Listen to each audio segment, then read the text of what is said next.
Hi, I'm Dr. Marc Reynolds, and you can call me Marc. My doctorate is in opera directing, and I've been teaching voice for over a decade to both classical and commercial singers. I have a passion for good vocal technique and for bridging the gap between classical and popular music. Today, I will be reacting to and analyzing Morissette Amon performing Akin. Don't forget to like, subscribe, and comment down below with what you learned from watching her sing.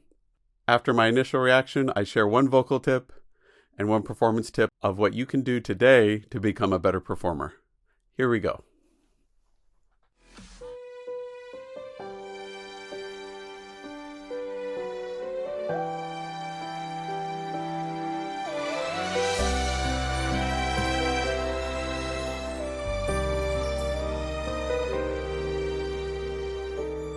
Wish 1075.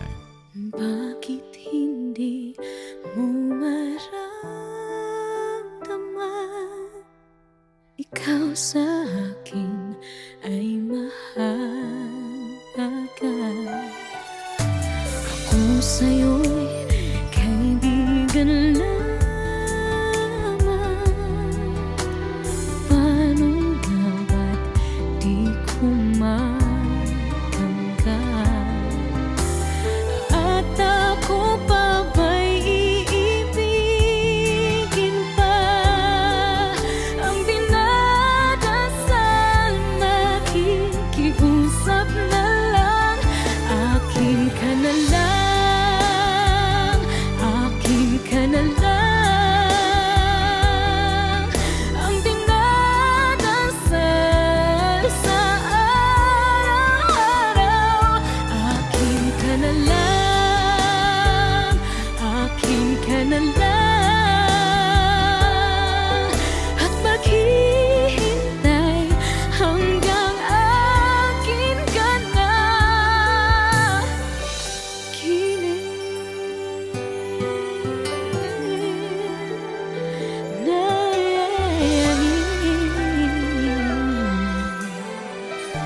akin ka na lang,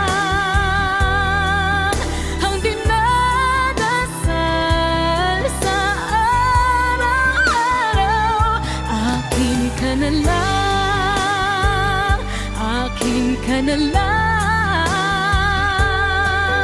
at maghihintay hanggang akin ka na.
Exclusive on Wish 1075.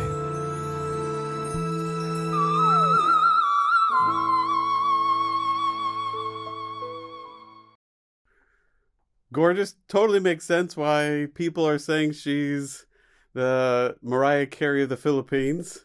That's obvious to hear what's going on there. Super easy to empathize with her and to believe her and to get sucked into her performance, not just her singing, but watching her. Even though she's sitting there in a recording studio, her face is still so expressive, and it's just lovely. It's what a beautiful song and what a beautiful performance.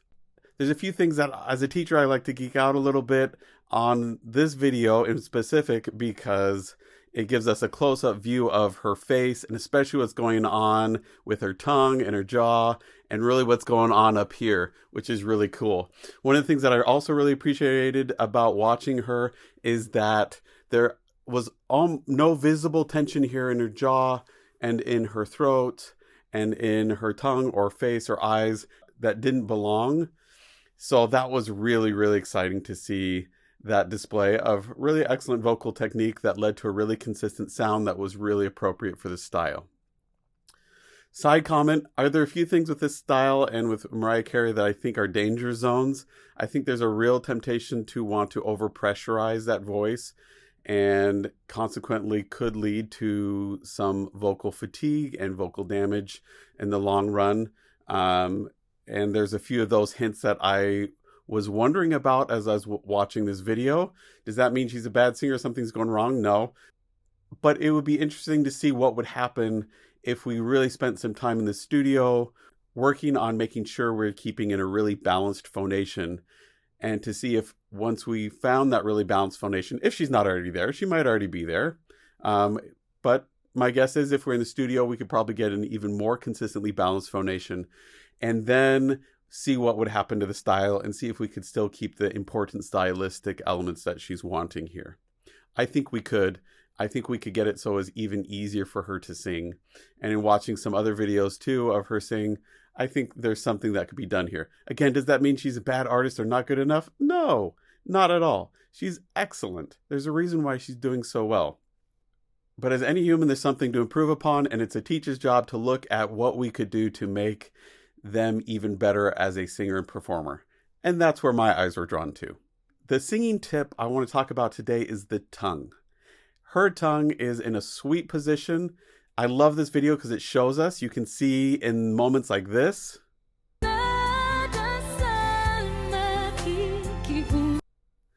and this,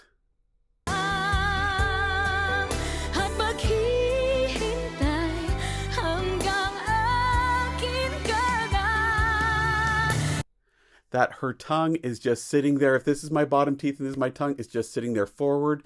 The sides of the tongue are out and it's flat and it's nice and passive. It's not getting tight or tense. We're not seeing it tense up below here.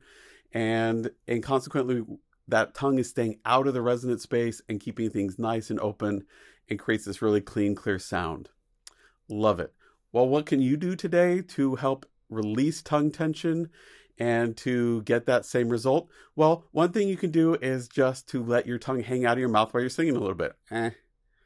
If you feel it pull back, you know that for some reason your brain's connected singing a pitch with engaging the tongue, and we just need to retrain it. We retrain it by making sure that we can sing the whole time with just our tongue hanging out of our mouth without any tension creeping in. We want it just like a puppy dog tongue, not like we're sticking it out and getting tight along the sides, but it's staying nice and passive. The tongue's purpose is not to engage with making sound, other than creating the shapes necessary for the vowels and consonants that belong with the words. Another thing you can do to release tongue tension or be aware of it is to massage right here under our jaw and gently around the side here. Just gently move it. And if it's tender or tight, it means that when we sing, we're probably engaging more tongue tension than is necessary. Massaging that can help release it a bit.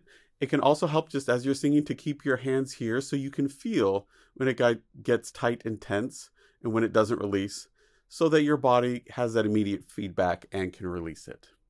The performance tip I want to talk about today is the question I get really frequently in the studio. We've talked about this in some of the other videos a little bit. And that is, do I close my eyes or do I not close my eyes? I've heard that if I close my eyes, that it shuts the audience out. But I see so many pop singers closing their eyes, and there's something about it that's so expressive. It's a difficult question because both of those arguments are right. When you look for the truth and you're looking to see if someone really means what they're saying, where do you look? Their eyes. And it's true. When we shut our eyes, we're closing out the world around us, and it can be considered a sign of a performer's self-indulgence. Is that the case here? No, it's not. She's not keeping him closed the whole time. What she's doing is she's engaging in the character, and I wouldn't be surprised if that lets her engage in the character in a more genuine, authentic way, especially at the start of the song.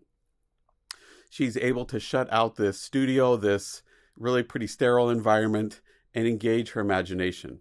Second of what that does is it shows us that what she's singing about is really something internal and something she's feeling and is inside her mind and in her body, and not something externally she's reacting to. If she was to stay there the whole time, it would be a problem, because as an audience, we would check out subconsciously. Even if we were trying not to, we just wouldn't stay as engaged as we do when her eyes are open and being expressive and letting us see into those eyes. So, what can you do today? Well, for the most part, I would suggest that you should have control over being able to sing everything with your eyes open, and to be able to communicate it and express yourself honestly and sincerely and genuinely with your eyes open, and with it visible to the audience so that they can engage and react that way. Then, if you choose to decide to close your eyes at very specific moments, hopefully not for more than a phrase or two during a song, then it's a choice, not a habit or not you imitating someone else, but done for a very specific communicative reason. There are so many other lessons and things we can learn from her and her performing. Again, absolutely gorgeous and lovely. I look forward to listening to her more often. Please comment down below with what you learned, what you reacted to that really moved you, that you want to integrate into your singing or performing, or what you think was particularly wonderful. For me, there are so many wonderful things to notice and observe and learn here in her performing. Really a wonderful surprise to discover her. Thanks to all my subscribers who recommended I react to her. If you want a voice lesson, a performance coaching, or want me to work with your group or band to help you sing easier and perform at a more consistently high level, book a time with me at mrperformingartstudio.com. I look forward to working with you online.